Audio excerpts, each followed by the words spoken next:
Good evening students. आज हम science के अध्याय 1 को पढ़ेंगे, जिसका नाम है रासायनिक अभिक्रियाएं एवं समीकरण। ये सभी प्रकार के एग्जाम जैसे SSC, PSC, Vyapam, MP police, MP SI इत्यादि सभी प्रकार के एग्जामों के साथ साथ CBSE board, MP board, UP board, सभी स्टेट एग्जाम्स इत्यादि के लिए आवश्यक टॉपिक है। चलिए आइए देखते हैं। सबसे पहले हमें ये पढ़ने से पहले कि रासायनिक अभिक्रियाएं क्या हैं, ये जानना जरूरी है कि हमें इसे क्यों पढ़ा जाए।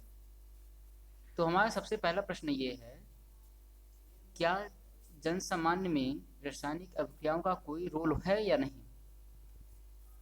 तो इसका सीधा सा उत्तर है हाँ, इसका रोल है। जनसामान्य जीवन में वस्तु की प्रारंभिक प्रकृति में परिवर्तन होते हुए हम सबने देखा है।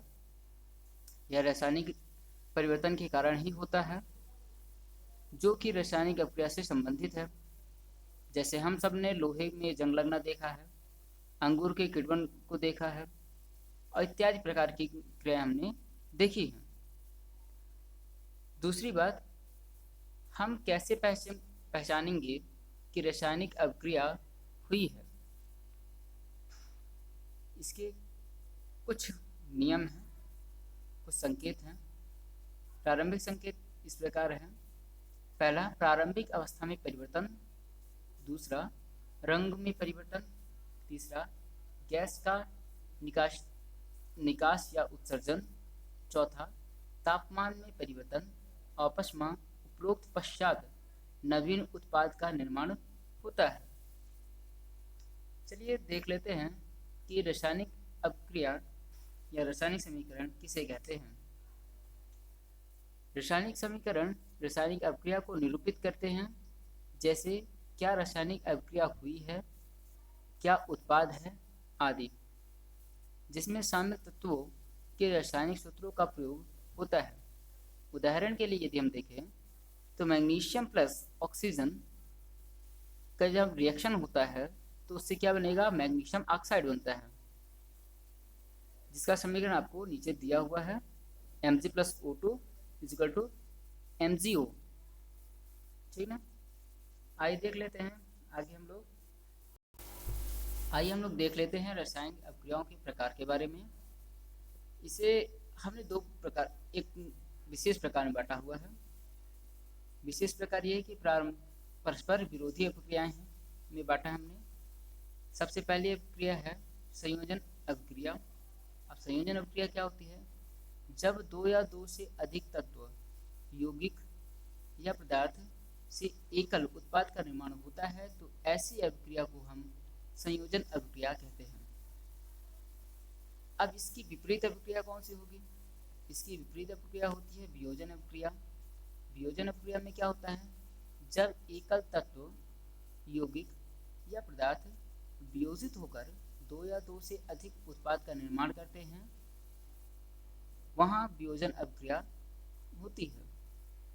वियोजन अभिक्रिया की एक विशेषता है कि इस अभिक्रिया हेतु ऊष्मा, प्रकाश एवं विद्युत ऊर्जा की आवश्यकता होती है।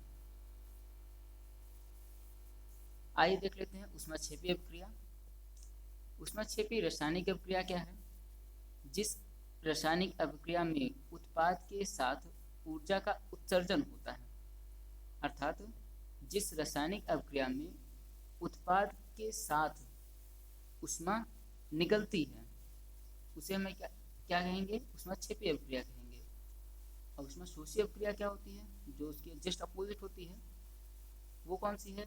जिस रासायनिक अभिक्रिया में ऊष्मा अवशोषण होता है, उसे हम लोग ऊष्माशोषी अभिक्रिया कहते हैं। आइए देख लेते हैं अगली अभिक्रिया के बारे में।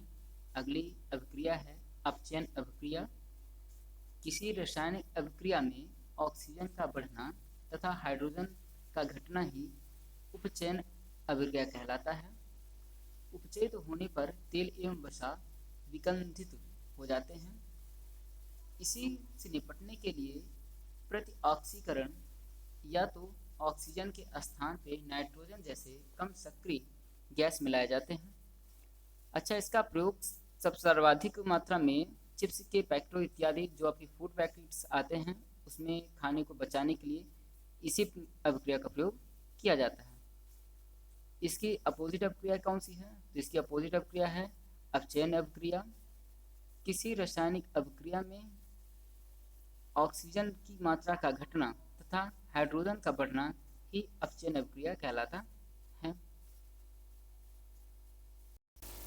आइए कुछ अन्य रासायनिक अभिक्रियाओं के प्रकार के बारे में चर्चा कर लेते हैं।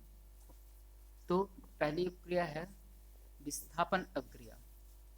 जब कोई तत्व दूसरे तत्व को उसके यौगिक से विस्थापित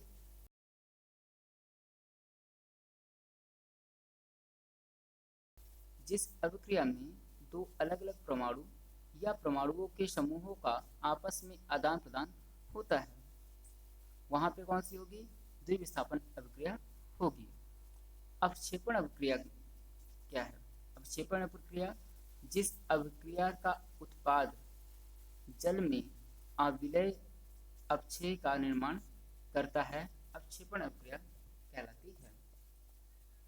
उपचयन या अपचयन अभिक्रिया को रेडॉक्स अभिक्रिया भी कहते हैं।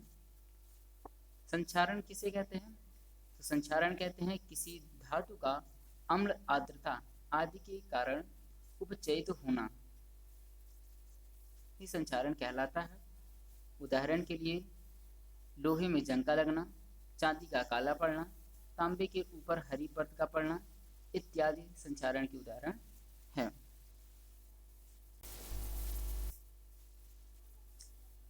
यदि ये वीडियो आपको अच्छा लगा हो तो आप इसे लाइक कीजिए, कमेंट कीजिए, अपने दोस्तों के साथ, अपने छोटे भाई बहनों के साथ इसको शेयर कीजिए।